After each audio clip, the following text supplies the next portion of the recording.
به نام خداوند بی اندازه مهربان نهایت با رحم.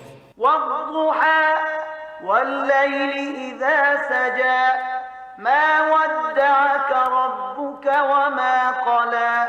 قسم به روشنایی چاشتگاهان و به شب هنگامی که آرام گیرد که پروردگارت تو را ترک نکرده و بر تو خشم نگرفته است.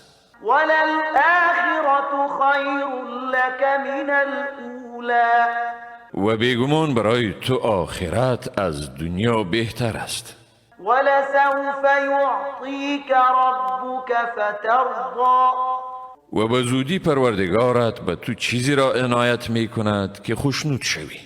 الم یجدک یتیما فآوی ووجدك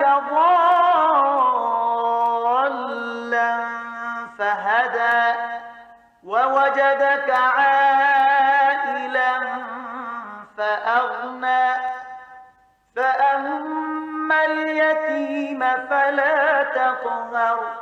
آیا تو را یتیم نیافت و برای تو پناه داد و تو را سرگردان یعنی بی اطلاع از احکام شریعت یافت و رهیاب ساخت و تو را نیازمند یافت و بی نیاز گردانید، پس بر یتیم قهر مکن.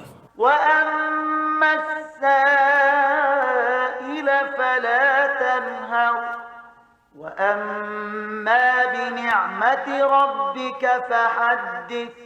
و بر سائل بانگ مزن و نعمت پروردگارت را بیان کن، یعنی آن را به دسترس همگان قرار بدی.